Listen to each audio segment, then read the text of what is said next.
एक आदमी एक ऐसे कमरे में बंद है जहाँ ना वक्त का हिसाब है ना बाहर निकलने का रास्ता। उसके सामने सिर्फ एक एआई है जो मदद भी करती है और धोखा भी दे सकती है। सवाल सिर्फ ये नहीं कि वो कैद क्यों है, सवाल ये है क्या वो सच में कैद है या उसे सिर्फ ऐसा लग रहा है। फिल्म की शुरुआत होती है और एक आदमी को दिखाया जाता है जो अनजान कमरे के बिस्तर पर खुद को लेटा पाता है। उसे कुछ समझ नहीं आ रहा था कि ये क्या हो रहा है, इसीलिए वो कमरे में इधर उधर घूमकर देखने लगा और तब ये देखता है उसके सामने एक कैमरा आ जाता है जिसमें एक आदमी की आवाज सुनाई देती है। उस आवाज ने उस कैदी को गुड मॉर्निंग कहा और उसका हालचाल पूछा, मगर इस आदमी को कुछ समझ नहीं आ रहा था कि उसके साथ ये हो क्या रहा है। उसे अपने जिंदगी के बारे में कुछ भी याद नहीं था, उसे सिर्फ इतना ही याद था उसके सिर पर किसी ने पीछे से मारा था। फिर कैमरे से आ रही आवाज ने उससे उसका नाम पूछा तो कैदी ने कहा उसका नाम फ्रैंक है। फिर आवाज ने जवाब दिया, मेरा नाम हुआर्ड है और मुझे तुम्हारी जरूरतों का ख्याल रखने के लिए बनाया गया है। तो फ्रैंक को याद आया कि उसे गिरफ्तार किया गया था मगर वो जानता था कि उसने कोई जुर्म नहीं किया और अब होवर्ड ने उसे सलाह दी कि उसे थोड़ा टहलकर अपना दिमाग शांत कर लेना चाहिए। ये सुनकर फ्रैंक अंदर ही अंदर खुश हो गया क्योंकि उसे लगा किसी बहाने से यहाँ भाग जाने का मौका है। मगर उसे बाहर भेजने की बजाय उसके सामने एक ट्रेडमिल आ गया जिस पर खाना रखा था। फिर फ्रैंक काफी गुस्सा हो जाता है। तभी उसे अपनी जिंदगी के कुछ पल याद आते हैं। वो अपने घर पर नहा धोकर तैयार हो जाता है और अपने कुत्ते को खाना खिलाता है और तभी टीवी पर फ्लेचर नाम के क्रांतिकारी को लापता होने की खबर भी देखता है। खाना लेने के बाद फ्रैंक ने पूछा कि क्या कोई उसके घर गया क्योंकि उसका कुत्ता घर पर अकेला है और वो अकेला ज्यादा दिन जिंदा नहीं रह पाएगा। मगर होवर्ड ने उसे फिर से कह दिया कि मैं तुम्हारी इसमें कोई मदद नहीं कर सकता। फ्रैंक को गुस्सा आ गया और उसने चिल्लाकर कैमरों पर मुक्का मार दिया जिससे अचानक से कमरे की रोशनी चली गई। उस समय बाद फ्रैंक के कमरे में फिर से लाइट चालू हो गई तो होवर्ड ने देखा जमीन पर कुछ हिस्सा गीला है।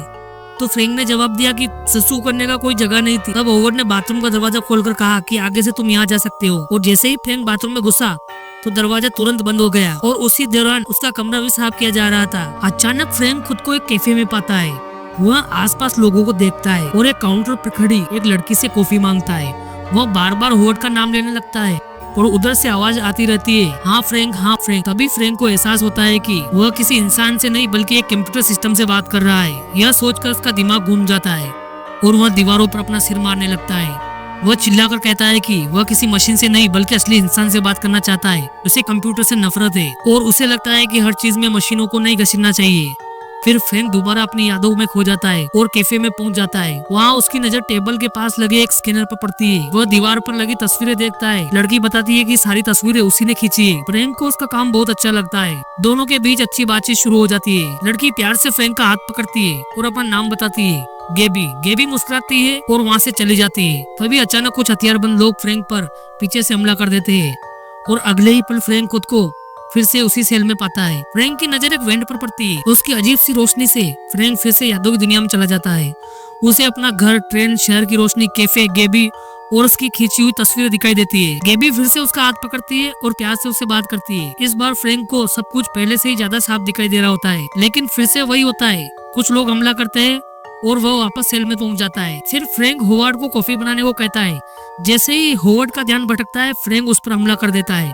तभी सायरन बजने लगता है और कमरे में गैस बनने लगती है। फ्रैंक काफी देर तक सांस रोकने की कोशिश करता है लेकिन आखिरकार बेहोश हो जाता है। इसके बाद वह एक अजीब से कमरे में होता है जहाँ उसे इंजेक्शन दिया जाता है। फिर वह दोबारा कैफे में पहुंच जाता है।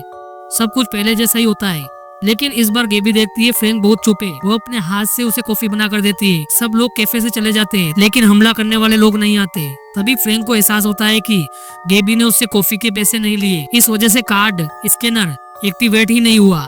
अब गेबी आराम से उससे बात करने लगती है। फ्रैंक उसे रोककर कहता है कि यह सब असलियत नहीं है। वह स्कैनर को ध्यान से देखता है और उसे पता चलता है कि उस पर किसी और इंसान का आइडेंटिफिकेशन नंबर लिखा हुआ है। अचानक बंदूक लिए लोग पीछे आ जाते हैं और फ्रैंक फिर से सेल में पहुंच जाता है। अब फ्रैंक को समझ आ जाता है कि गलती कहाँ हुई थी। असल में पुलिस ने गलत आईडी नंबर की वजह से असली अपराधी की जगह फ्रैंक को पकड़ लिया था।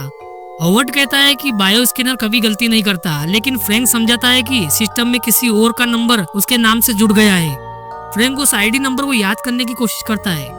वह अपनी यादों में फिर से जाता है। अब फ्रैंक को सब याद आ जाता है। वह असल में मशीनों के खिलाफ लड़ने वाली एक अलायंस का सदस्य था। उसने इस सिस्टम को खत्म करने के लिए एक वायरस बनाया था। इस वायरस की फ्लैश ड्राइव उसके पास थी लेकिन पकड़े जाने पर उसने अपने दिमाग को ब्लॉक कर दिया ताकि कंपनी को कुछ पता न चले। होवर्ड का काम था फ्रैंक को जिंदा रखना। अगर फ्रैंक मर जाता तो सिस्टम फेल हो जाता। फ्रैंक खाने से इनकार कर देता है और होवर्ड को मजबूर करता है कि वह दरवाजा खोले। आखिरकार दरवाजा खुल जाता है। फ्रैंक बाहर निकलता है, एक रिमोट कंट्रोल पाता है और बर्फीले पहाड़ों के बीच आगे बढ़ जाता है। उसे लगता है कि यह भी भ्रम है, लेकिन असली लोग उसे देख लेते हैं और उसे घर पहुंचा देते हैं। टीवी पर खबर आती है कि उस सेंटर से जिंदा बाहर निकलने वाला फ्रैंक पहला इंसान है। वहाँ जेल 2 साल पहले ही छोड़ दी गई थी। आखिर में फ्रैंक उसी कैफे में जाता है। कॉफी लेने के बाद वह लड़की को धन्यवाद देता है। लड़की कहती है, मेरा नाम गेबी नहीं है, मेरा नाम मैटिल्डा है। और इसी के